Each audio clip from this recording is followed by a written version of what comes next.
Hello everyone. Good morning, good afternoon, good evening. Saan man sulok ng mundo kayo naroroon. So for today's vlog, gusto ko lang magpasalamat sa lahat-lahat na nagmamahal sa akin at nagsusuporta sa akin. Maraming salamat sa inyong pagmamahal.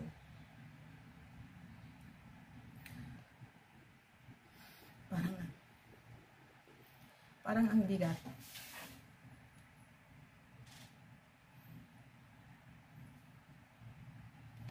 Ito yung ginawa ko itong vlog para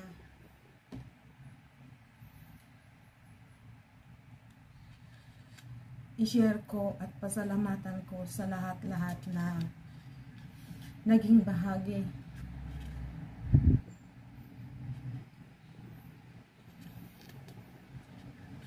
ng buhay ko dito.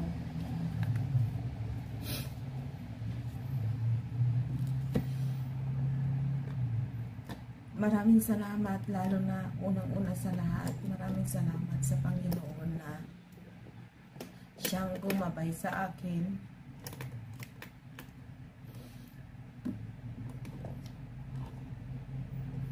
since day one na nandito ako sa Singapore. 2007, marami akong experience na iba't iba naranasan ko dito sa Singapore. My second home.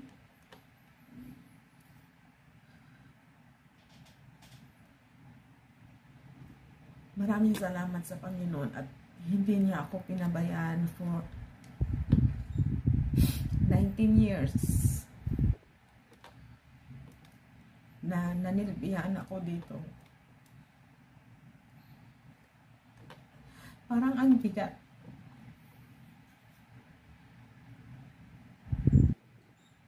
At ang hirap. Ganito pala yung experience, ganito pala yung nararamdaman mo kung ikaw na mismo sa sarili mo yung ganitong sitwasyon. Iba yung nag-a-advise ka lang, iba yung nagsasalita ka lang para sa tao na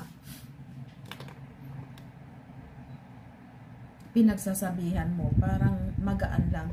Pero once na ikaw na yung nasa sitwasyon is parang hindi, sa akin is parang hindi ko alam kung paano ko simulan, kung paano ko i-deliver, kung paano ako magpapasalamat.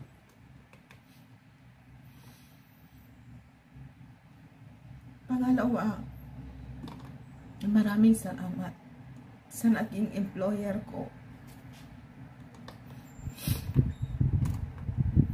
na siyang nag-scoop sa akin dito.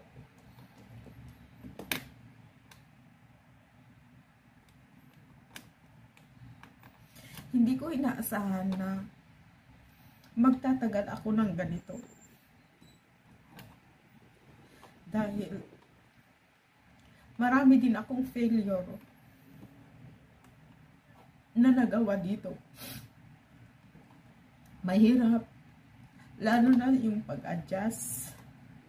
Kung paano ako makipagsalamuha sa kanila. Kung paano ko gagawin yung gusto nila.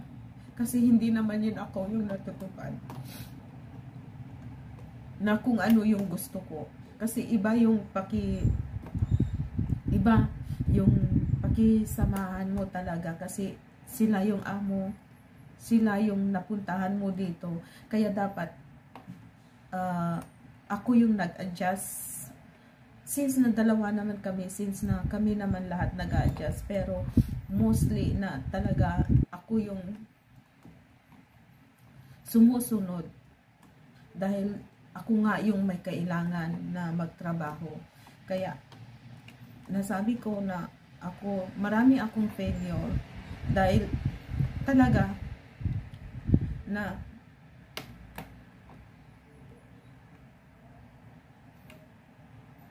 marami ako din nagawa sa kanila na hindi ko inaasahan, especially sa mga bata. Mahirap talaga mag-alaga. Mahirap talaga yung hindi mo anak. Buti pa kung sarili mong anak, okay lang. Pero doble, triple yung care mo talaga sa kanila. So, ito na nga yung pinakamahirap sa lahat at pinakamasakit. Dahil yung pagtrato ko sa kanila is masigit pa. Lalo na sa mga anak ko. Marami din akong pangyayari. Hindi man ako nahirapan nag-adjust sa mga pagkain. Hindi naman ako nahirapan sa pag-adjust ng paglinis. Pero nahirapan lang ako sa pag-alaga ng mga bata kasi ibang-iba yung mga alaga. Since na okay naman sila, pero lahat ng mga bata is may kanya-kanya silang pag-uugali. Especially yung sa panganay na alaga ko is ang hirap akong mag-adjust sa kanya kasi 18 months na nung pumunta ako dito sa kanila hanggang nasundan ng dalawa, tatlo, naging tatlo yung alaga ko. Pero yung pangalawa at saka yung bunso is wala akong problema sa kanila, naging maayos. Napamahala ko sobra sa kanila.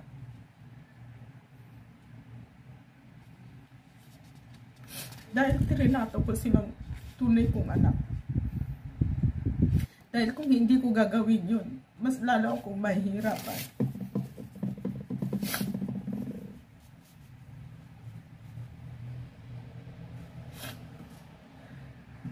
Doon humanga yung mga amo ko. Dahil yung oras ko, yung talagang 24/7 akong nakatutok sa kanila. Nagampanan ko yun, na hindi nagampanan ng mga amo ko.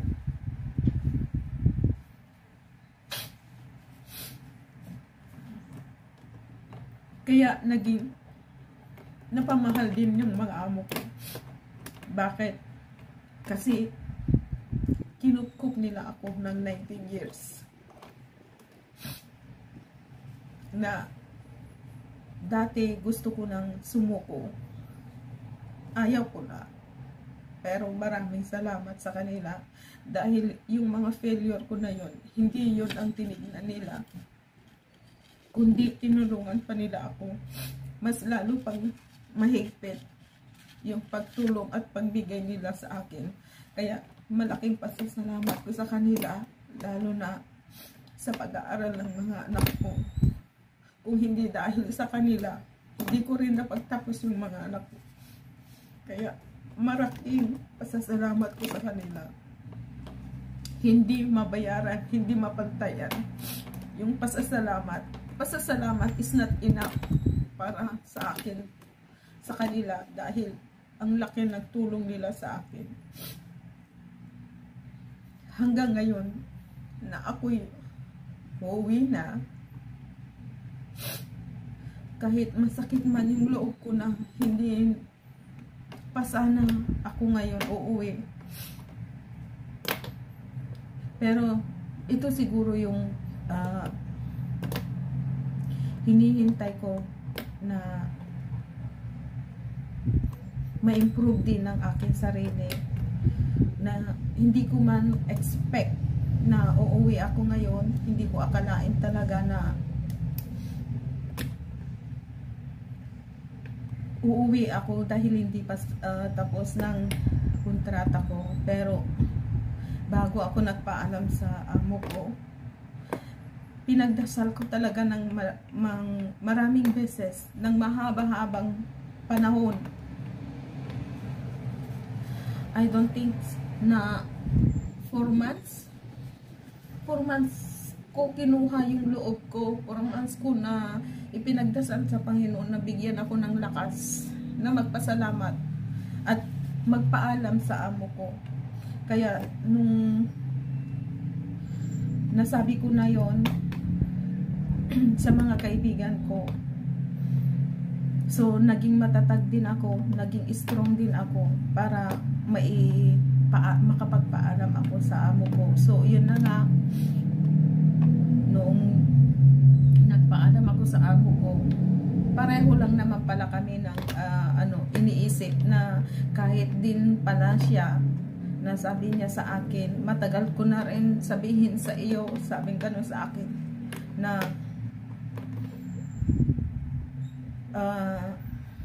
gano'n na hindi na nila din kailangan yung kukuha ng katulong kasi mag-move house na rin sila, kukuha sila ng bagong bahay na mas maliit, na hindi tulad ito na up and down yung bahay namin, at saka sakto lang sa kanila. Kaya nung sinabi niya sa akin na gano'n, so naging masaya kaming loob. Kumbaga para akong napunutan ng tinik nung sinabi ko yon, at gano'n din ang sinabi niya sa akin. So I thanks God dahil napaka generous talaga ng Panginoon, napaka buti talaga ng Panginoon dahil binigyan niya kami ng dalawa na pareho na makapag-adjust at makapag-salita at makapag-open ng buo at tapat. Kaya maraming salamat din. At sa lahat ng mga naging kaibigan ko dito sa Singapore, maraming salamat. Lalo na dun sa church. Very emotional yung pamamaalam natin. Pero alam ko na ito yung plano ng Panginoon sa akin na makauwi. At may naghihintay na mas magandang future para sa akin at sa mga family ko. Kaya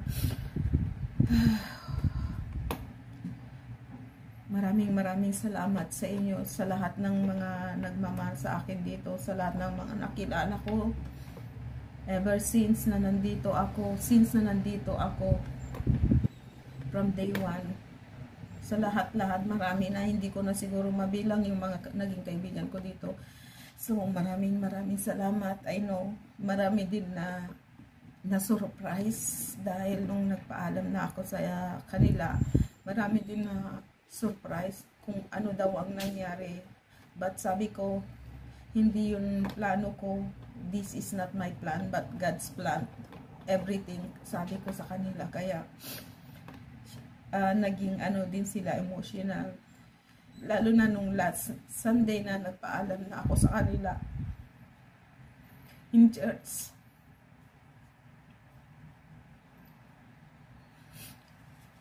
Maraming salamat sa inyo.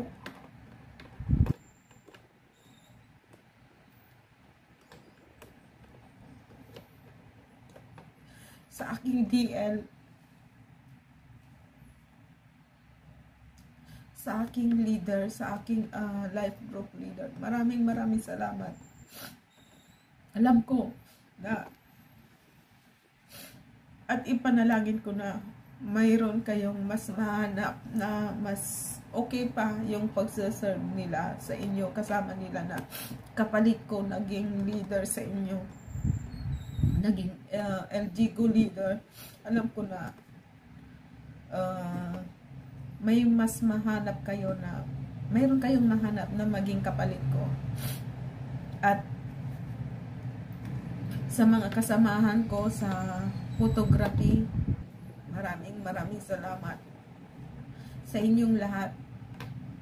Salamat sa inyo at naging parte kayo sa akin for 3 months, 4 months na naging kasama ko kayo sa photography. Maraming salamat. Maraming salamat sa lahat ng aking natutunan. Kung hindi dahil sa inyo, wala akong natutunan about sa photography. Kaya maraming salamat sa inyong lahat.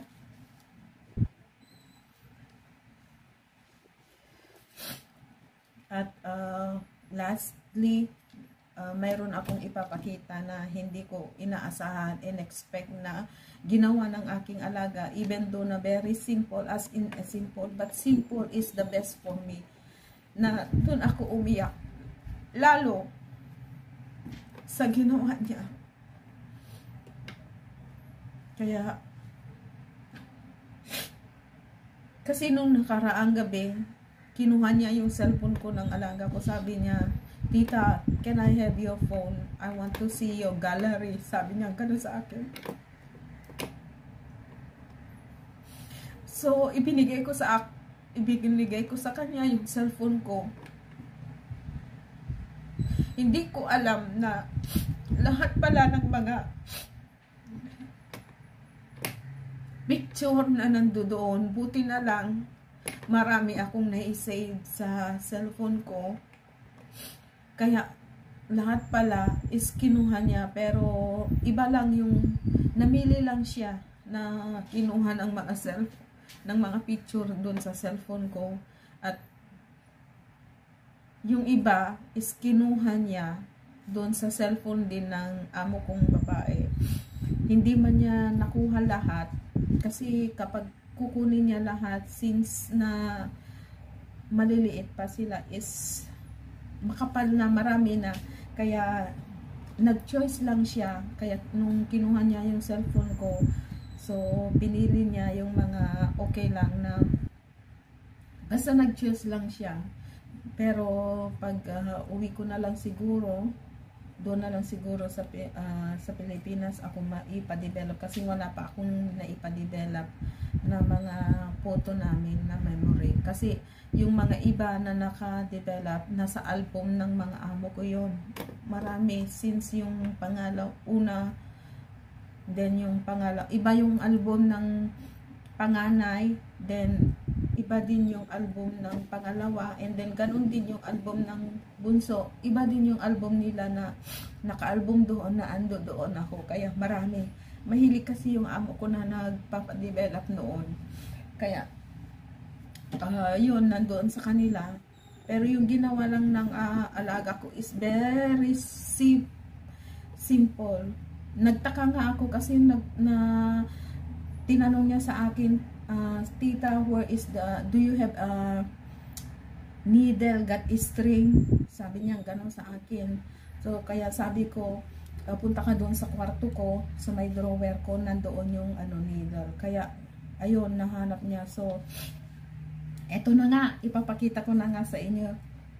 Namangha ako at nagulat ako, pati yung amo kong lalaki nung nakita niya is sabi niya, "Oh no, I did not know you have a talented Wayne." Sabi niya ganun sa alaga ko, "But it's better to go outside to print out." Sabi niya ganun, "It's more nicer."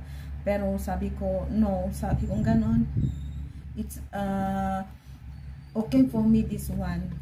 Sabi kong ganun sa amo ko. Kaya ayun, hinayaan niya, at ito na nga, ipapakita ko na sa inyo. So, wait a minute, I show you. So, ayan, ito na guys, yung ginawa niya. Ito yung sabi ko na threads na ginawa niya. Binutasan lang niya.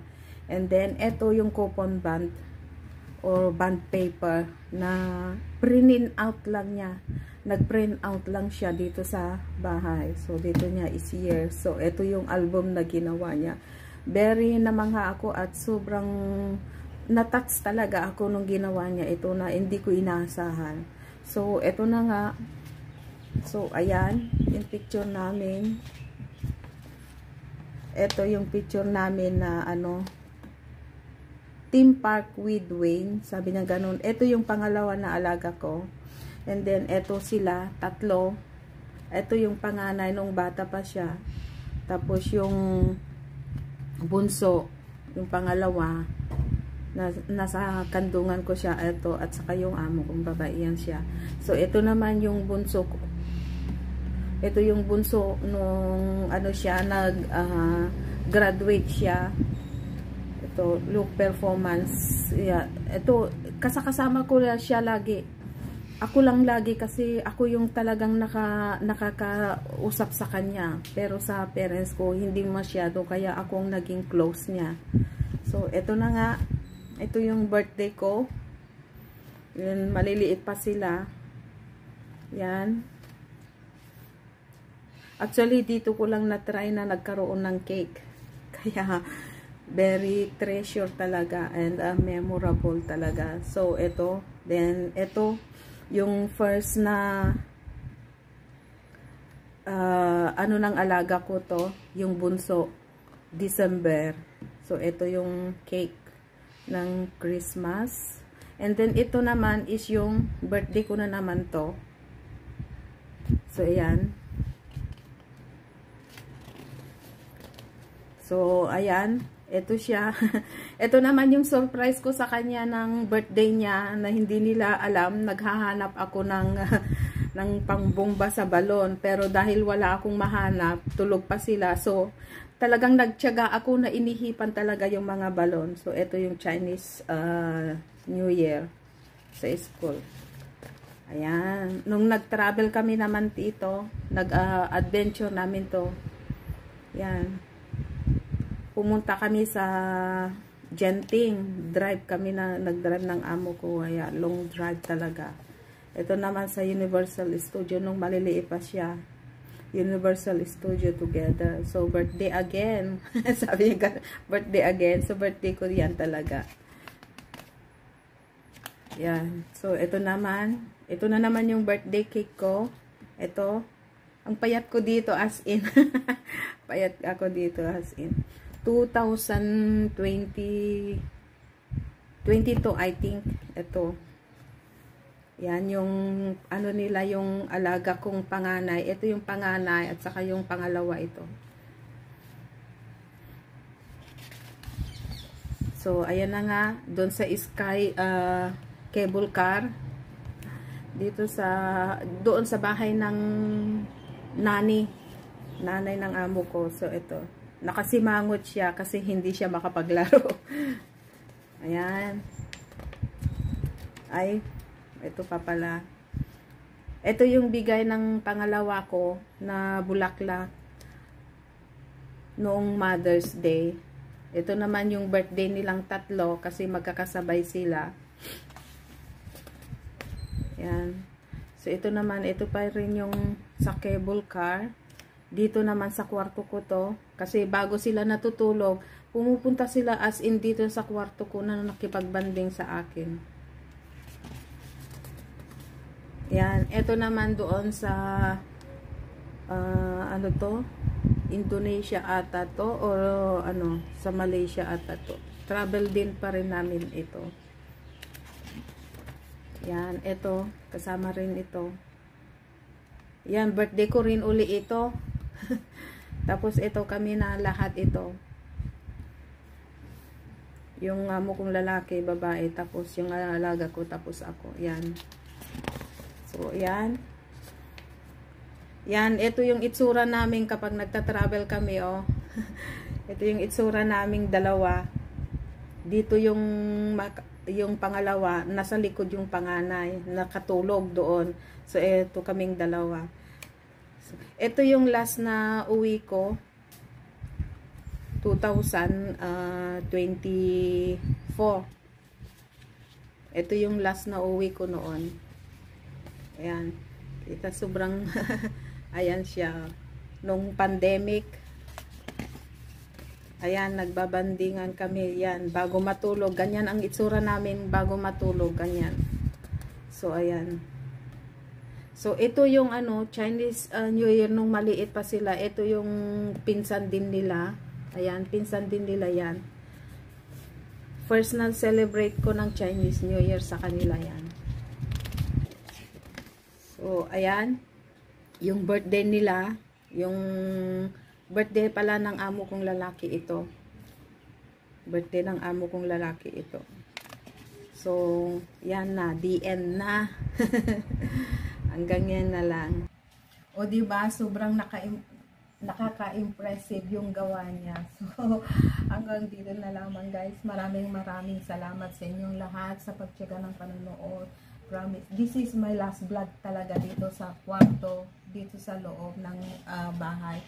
Kaya, maraming salamat and punong-puno ng pagmamahal punong-puno ng memory dito sa Singapore. So, maraming salamat sa inyong lahat, at unang-una sa lahat sa Panginoon, at siya yung gumagabay sa akin lagi. And thank you sa lahat din na naging